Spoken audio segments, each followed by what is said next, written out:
이재명 후보를 둘러싼 대장동 개발사업 특혜 의혹이 점점 덩치를 키우는 모습입니다. 국민의힘에선 이 의혹을 이재명 대장동 게이트, 이재명 대장동 떴다방 게이트 뭐 이렇게 이야기하고 하면서 관련 태스크포스까지 꾸려서 오늘 오후에는 현장 조사까지 나섰는데요. 이 문제 한번 정리해보죠. 이재명 후보 캠프의 남영희 대변인 전화로 연결돼 있습니다. 안녕하세요. 예, 안녕하세요. 남영희입니다. 네네. 대장동 개발 사업 특혜 의혹, 뭐 떴다방 특혜 의혹 뭐 이렇게까지 얘기하시던데요. 어제 대정부 질문에서도 쟁점이 됐고 이재명 지사가 14일 날 기자회견을 한 뒤에도 의혹은 계속 커지고 있습니다. 과거 이 문제 다 들여다보긴 했던 것 같은데 그때는 무혐의가 나왔던 건가요? 그렇죠. 이게 정확하게 말씀드리면 네. 그 2018년에 대장동 개발 사업 이익금을 약 5,500억을 대장동 배후시설과 뭐 일공단 공원 조성 사업비로 사용했다. 그래서 네. 공공에 기소했다라는 발언으로 또 검찰에 기소가 된 적이 있어요. 네. 19년에 1심, 2심 다 무죄가 되고 마침 2020년 10월에는 파기환송심 무죄. 결국 이 말이 뭐냐면 공공에 기속된 부분을 전혀 이게 사실이다. 이것을 확인해줬다라고 생각할 수 있고요. 네. 저는 지금 국민의힘 쪽에서 뭐 TF팀까지 꾸려가지고 다스는 누구 거냐, 뭐 이거를 다시 연상시키기 위해서 뭐 화천대유는 누구 거냐, 뭐 이런 식으로 시작을 하더니 화천대유가 곽상도 아드님이 근무했다라는 것이 나오고 나니까 7년 근무했다고 하시더라고요. 대장동 게이트로 또 이름을 바꾸네요. 네, 여기 이 사건을 자세히 들여다보면 결국 이재명 후보에 대한 뭐 의혹이 아니라 미담으로 귀결될 겁니다. 그것이 뭐냐면 이 그 전국 기초단체장들 중에서 융합형 공공개발을 최초로 시도해서 성공한 사례라고 보시면 되거든요. 네. 이 배경을 보자면 예전에 이제 2010년 이전 정도로 거슬러 가게 되면 그 LH에서 지금 뭐 분당 다락이잖아요. 여기 대장동이. 공공개발로 시작을 하려고 했는데 이후에 국민의힘에서 그냥 민간개발로 밀어붙이려고 했던 것을 그 성남시장 이재명 시장이 공공에서 뭔가 수익 창출을 할 수 있는 범위로 만들어 보겠다고 시작을 한 거였거든요. 그러니까 이 계약 설계 단계를 그 SBC죠. 특수목적법인인 성남의 뜰을 만든 다음에 그 컨소시엄 방식으로 해서 공공의 이익을 가져오고 하이 리스크 하이 리턴. 그러니까 위험 부담은 민간에게 비우면서 5,500억 이상의 그 재정을 확보한 그런 이야기입니다. 전체를 보면.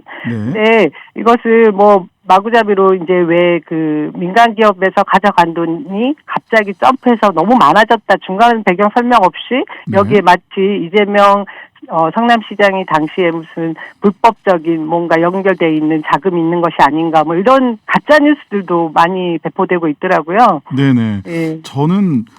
저도 이걸 보면서 처음에 제가 변호사로서 알고 있는 것과 달리 뉴스에서 처음에 나왔을 때는 성남의 뜰, 그다음에 화천대유가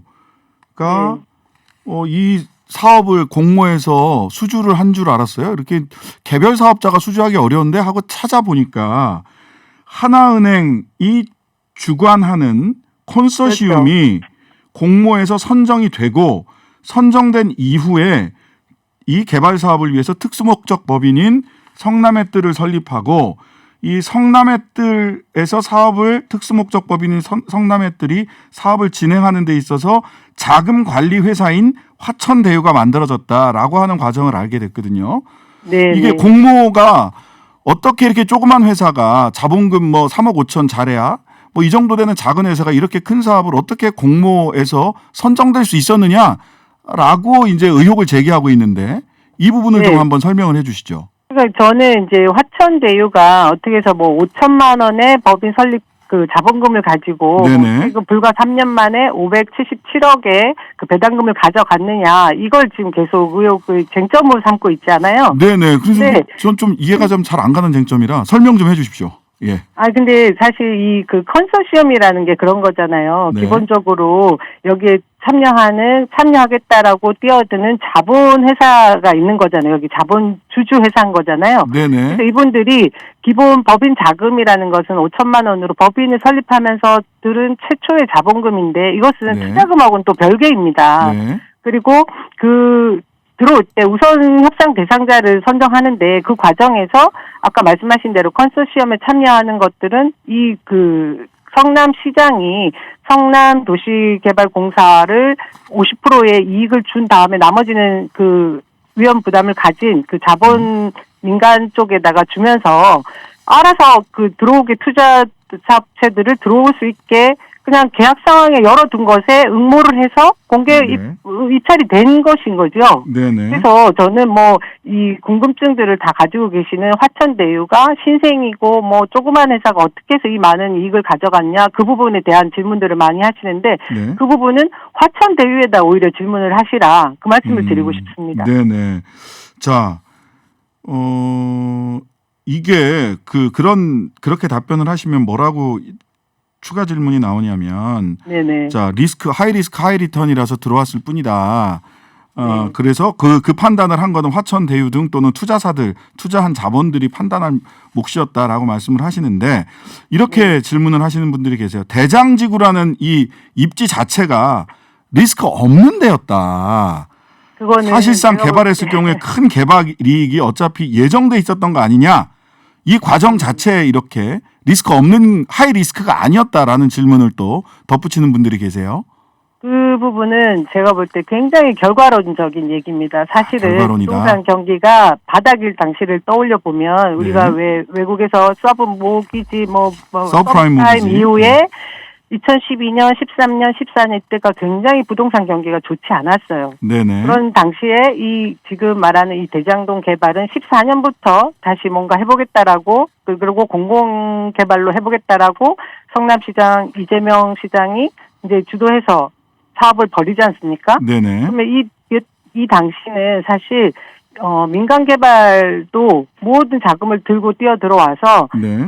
모든 이게 몇 배로 뛰어 오를지에 대한 예측을 할 수 없던 당시였거든요. 하이 리스크 상황이었다. 그 이후에 그렇죠. 네. 근데 그 이후에 지금 상황이 사실 우리 정부에게 결국 저희가 볼 때는 크게 말하기에는 굉장히 좋은 부분은 아니지만 부동산이 몇 배 뛰지 않았습니까? 예. 그런데다가 거기 입지가 또 충분히 더 많이 뛸 수 있는 상황들이 됐기 때문에 최근까지 많은 그 배당을 가져간 것이죠. 하이 리스크 하이 리턴이 됐을 뿐이다. 민간 자본 측에서는. 그렇죠. 예. 그리고 거기는 공공에서 개입할 수 없었던 하나은행 컨소시엄이었거든요. 네, 하나은행 관리회사가 거기에 같이 참여한 건데 이걸 가지고 마치 특혜를 주거나 어떤 커넥션이 있어서 이재명 시장 그 당시 시장 주변에 있는 인물들이 여기에 이 내용을 미리 알고 그 이익을 뭔가 투자를 했다 이런 식의 의문을 갖는 것은 제가 볼 때 그 가짜 뉴스들도 많이 돌더라고요. 네네. 그 측근 중에 모 인물도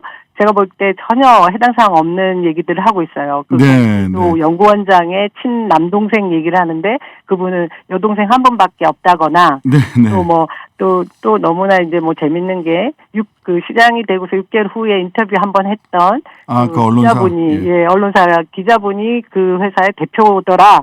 이것 때문에 연결을 짓고. 근데 지금 이제 자꾸 얘기를 하다 보니까 화천대유의 결국 고문이었던 분도 곽상도 의원이었고 또 최근까지 근무했던 사람도 아드님이고 그러면 지금 많은 배당금을 가져갔다고 해서 문제가 되는 화천대유에 대한 질문은 곽상도 의원이 더 답을 잘하지 않을까 저는 그렇게 생각합니다. 네. 자, 그러면 이미 지금 2018년, 19년에 아까 지금 남영희 대변인께서는 다 끝난 문제다라고 이미 법적으로 다 판결을 통해서 해결된 문제다라고 말씀을 하셨는데 지금 이 시점에 이 문제를 그 국민의힘에서 제기하는 이유가 뭔가요? 저는 이제 이게 1위 후보의 어쩔 수 없는 숙명이라면 숙명이라고 생각을 하는데요. 네. 이재명 후보에게 저는 국민의힘뿐만 아니라 우리 당내 상대 후보도 그렇고 후발주자들이 가할 수 있는 모든 네거티브 흑색 선전은 다 시도하고 있다라고 생각을 하거든요. 네거티브다.